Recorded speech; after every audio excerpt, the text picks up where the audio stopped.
Entendez-vous Dieu appeler votre nom dans la situation où vous vous trouvez, dans le désert qui est devenu un lieu prolongé pour vous? Si vous recherchez une parole personnelle de Dieu cette année dans votre désert personnel, dans vos circonstances personnelles, alors vous devez être en sa présence. Vous devez répondre aux choses qui n'ont pas de sens jusqu'à ce que vous l'entendiez appeler votre nom. L'une des rencontres les plus célèbres de l'Écriture est celle de Moïse avec Dieu au buisson ardent. Un peu de contexte nous aidera à apprécier ce qui qualifie pour une rencontre. Moïse garde un troupeau de moutons de son beau-père dans un désert. C'est le même Moïse qui a grandi avec une cuillère en argent dans la bouche. Il a été repêché du Nil par la fille de Pharaon, amené dans la maison de Pharaon, élevé comme le fils de Pharaon, et était l'héritier du trône de Pharaon. Mais à 40 ans, il a fait un faux pas. À 40 ans, même s'il s'était engagé envers Dieu, il a tout gâché. Il a décidé d'aller indépendamment de Dieu pour prendre les choses en main et de compter sur sa propre expertise et autosuffisance pour accomplir le programme de Dieu de délivrer son peuple. Et à cause de ce mauvais calcul, il a commis un meurtre. Il y a un écart de 40 ans entre son faux pas et sa rencontre. Il y a 40 ans entre son échec et le moment où il tombe nez à nez sur Dieu. Pendant ces 40 années, il est dans un désert à conduire des moutons. Je me demande s'il y a quelqu'un ici, aujourd'hui, qui conduit des moutons. Par là, je veux simplement dire que la vie ne se déroule pas comme vous l'aviez espéré. Quelque chose s'est passé il y a des années et vous errez toujours avec des moutons. Si vous pouviez revenir en arrière et refaire, ressasser, corriger, vous le feriez si vous pouviez. Mais vous ne pouvez pas, alors vous essayez juste de vous en sortir. Vous ne faites que conduire des moutons. Vous faites de votre mieux avec ce que vous avez et vous essayez de vous en sortir dans la vie. Et ça dure depuis longtemps. Pour Moïse, cela dure depuis 40 ans, du moment de son infraction au moment de sa rencontre. Je veux donc commencer par vous donner une bonne nouvelle, surtout si vous êtes dans un désert avec des moutons, si vous êtes dans un endroit aride, si la vie est devenue terne et morne pendant que vous accomplissez vos tâches quotidiennes routinières. La bonne nouvelle, c'est que, même s'il y a un écart de 40 ans, Dieu n'avait pas oublié Moïse. Donc, si vous êtes toujours là, cela signifie qu'il y a encore de l'espoir pour une nouvelle rencontre avec Dieu. Et la raison pour laquelle nous voulons examiner cette rencontre, c'est parce que je voulais informer votre rencontre, pour laquelle nous prions que Dieu vous donne, à vous, à moi et à nous. Moïse est, pour utiliser la terminologie du Nouveau Testament, un croyant. Il est ce que nous appellerions aujourd'hui un chrétien. Mais c'en est un sans rencontre. C'en est un qui ne fait que suivre la routine. Mais maintenant qu'il entre dans les environs de la montagne de Dieu, l'emplacement de Dieu, il s'est positionné pour une rencontre. On nous dit que l'ange de l'Éternel lui apparaît. La suite nous dit que l'ange de l'Éternel est en fait Dieu, car il est dit et Dieu lui dit. Donc l'ange de l'Éternel est assimilé à Dieu. Ou pour le dire autrement, l'ange de l'Éternel, lorsqu'il est assimilé à Dieu, est Jésus-Christ opérant dans l'Ancien Testament. Il est la manifestation humaine de la deuxième personne de la Trinité, qui est le porte-parole du Père. L'ange de l'Éternel lui apparaît dans un feu ardent, au milieu d'un buisson. Moïse est dans le désert. Il a vu plein de buissons en feu, dans l'atmosphère sèche d'un désert. Les feux de brousse arrivent tout le temps, mais ce feu particulier était inhabituel parce que le feu brûlait et le buisson n'était pas consumé. Laissez-moi le redire. Il a vu un feu, ce n'est pas ce qui a attiré son attention. Ce qui a attiré son attention, c'est que le feu ne faisait pas ce que les feux font normalement, c'est-à-dire consumer ce qui brûle.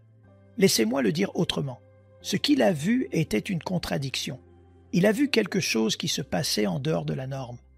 L'une des façons de savoir que vous êtes sur le point d'avoir une rencontre avec Dieu est lorsqu'il vous présente une situation contradictoire. Moïse dit « Je vais me détourner maintenant et voir ce spectacle merveilleux. Pourquoi le buisson n'est pas brûlé ?» Il ne l'a pas ignoré, il a cherché à en savoir plus.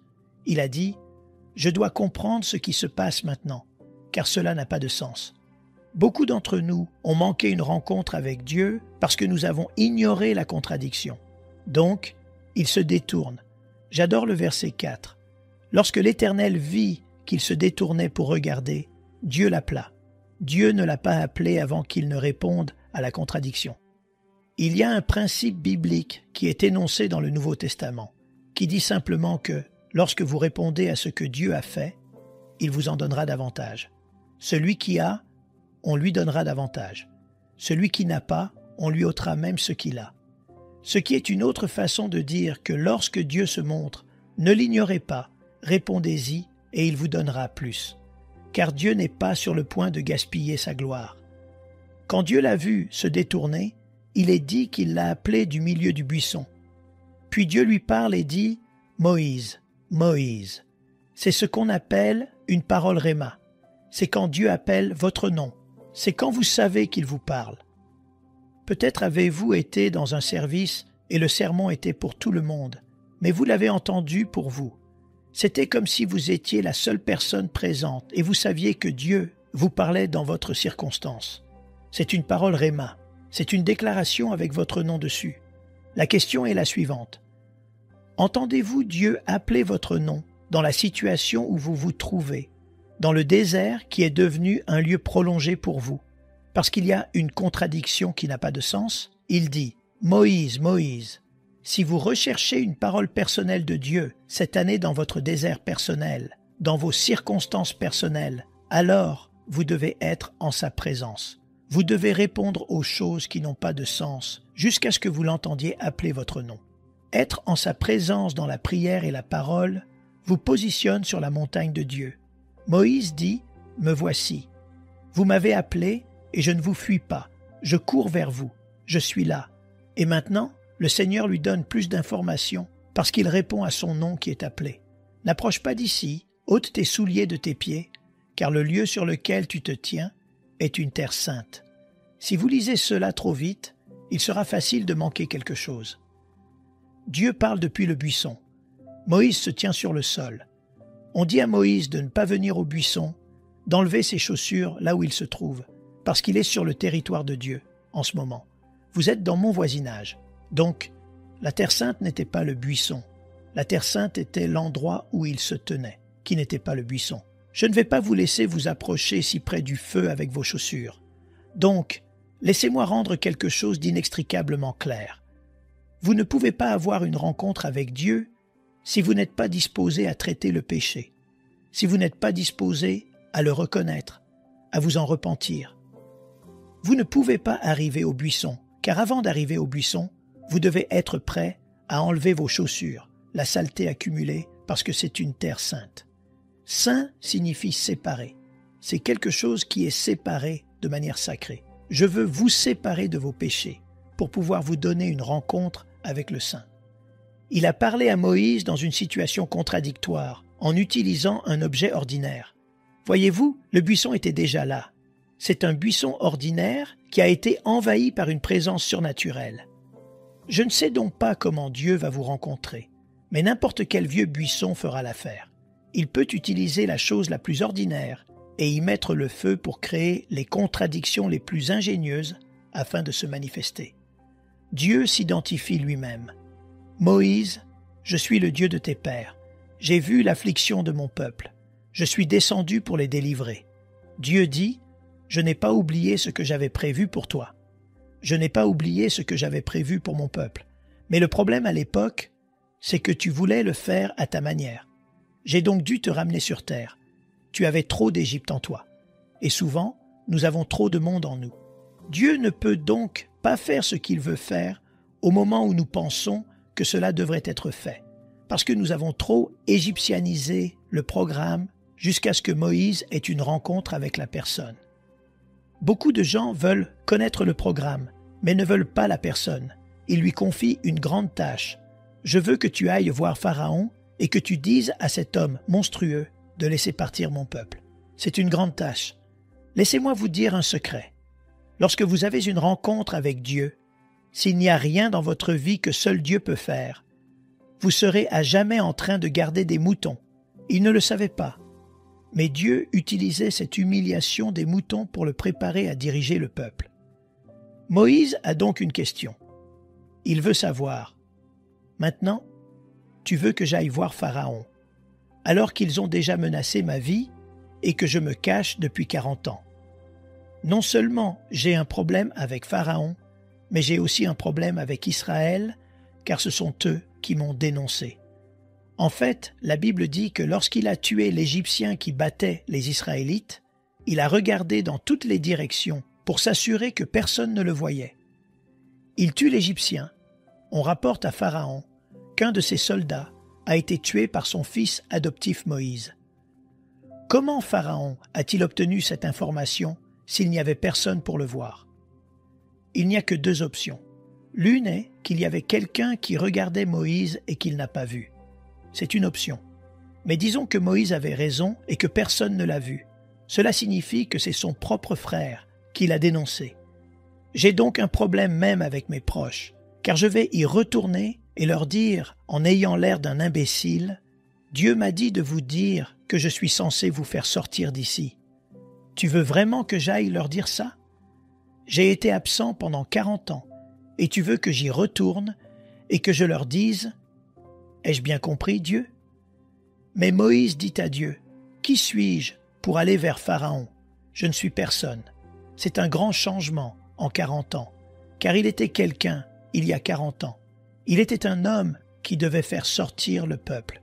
Il dit, « Je serai avec toi, Moïse. » Moïse dit, « Voici, je vais aller vers les fils d'Israël, et je leur dirai, « Le Dieu de vos pères m'a envoyé vers vous. » Ils me diront peut-être, « Quel est son nom? Qui suis-je alors? » Tu leur diras, « Je suis m'a envoyé vers vous. » Quel genre de nom est-ce? Il dit, « Qui dois-je leur dire m'a envoyé? » Tu leur dis mon nom, et mon nom est « Je suis celui qui suis. » Non seulement je suis, mais je suis celui qui suis. Je me définis par moi-même. Il n'y a qu'une seule personne indépendante dans l'univers, et c'est Dieu, parce qu'il existe, et qu'il n'a besoin de rien d'extérieur à lui-même pour être lui-même, parce qu'il ne dépend de rien d'extérieur à lui-même. Vous êtes tous « Je suis ». Nous dépendons tous de lui. Pourquoi veut-il que Moïse connaisse ce nom? À cause de cette rencontre, il veut qu'il sache ce nom, parce que lorsqu'il rencontrera ce prochain problème qu'il s'apprête à rencontrer, nommé Pharaon, voyez-vous, une rencontre avec Dieu ne signifie pas que vous n'allez pas rencontrer de nouveaux problèmes. Il court vers un autre problème venant d'un vieil ennemi, et il a dit, « Quand tu rencontreras ce problème, Pharaon est le grand homme sur le campus. C'est ton patron, c'est ton homme numéro 1, c'est l'homme. Il va te menacer, il va te défier, il va te faire peur. Mais je veux que tu saches que je suis celui qui suis. » Et la raison pour laquelle tu dois le savoir, c'est que, lorsque tu affronteras Pharaon, grand et méchant Pharaon, tu devras connaître quelqu'un qui est tellement autosuffisant qu'il peut être tout ce dont tu as besoin lorsque tu te heurtes à Pharaon. Je serai donc ta puissance, je serai ton libérateur, je serai ton soutien, je serai ta victoire, je suis celui qui suis. Donc, je n'aurai pas besoin d'aide pour être moi pour toi, ce qui nous ramène à un thème que nous avons abordé encore et encore, à savoir que vous n'avez qu'une seule source. Vous n'avez qu'une seule source. Je suis celui qui suis. Donc, vous n'êtes pas, mais lui est, parce que je suis celui qui suis. Je suis celui qui suffit. Mais je suis personnel, donc relationnel. Beaucoup de gens veulent sa provision, mais ne veulent pas sa personne. Ils veulent Elohim, sa puissance, mais pas Yahvé, son « je suis ». Mais si vous désirez une rencontre avec Dieu cette année, je vous invite à poursuivre la montagne de Dieu pour entrer en sa présence. Nous aimerions vous donner l'opportunité de faire de Jésus le Seigneur de votre vie. Voulez-vous bien prier avec moi? Dites, Seigneur Jésus, je me repens de mes péchés. Viens dans mon cœur. Je fais de toi mon Seigneur et Sauveur. Et merci, Seigneur, pour le baptême du Saint-Esprit en moi. Dans le nom de Jésus. Parce cette simple prière, nous croyons que le Saint-Esprit vous conduit sur le chemin de la nouvelle naissance. Allez dans une bonne église dont le fondement est la parole de Dieu, passez par les eaux du baptême et donnez à Dieu la première place. Nous espérons de tout cœur que ce message vous encouragera. Si vous connaissez quelqu'un qui puisse être encouragé, s'il vous plaît, envoyez-le lui pour nous aider à atteindre plus de gens et à propager l'Évangile. Édifions le corps de Christ ensemble. Appuyez sur la cloche des notifications et merci infiniment de nous soutenir en vous abonnant à notre chaîne. N'hésitez pas à laisser vos requêtes de prière dans la section des commentaires. Sachez que même si vous ne voyez pas de réponse à votre requête, que ce soit sur YouTube, email, Facebook ou sur Messenger, nous avons prié pour vous. Nous invitons humblement le corps de Christ à soutenir chaque requête en écrivant une prière dans la section commentaires. Tenez-vous ferme dans la foi avec nous pendant que nous prions. Que la grâce et la paix du Seigneur Jésus-Christ soient avec vous tous et qu'il vous bénisse merveilleusement.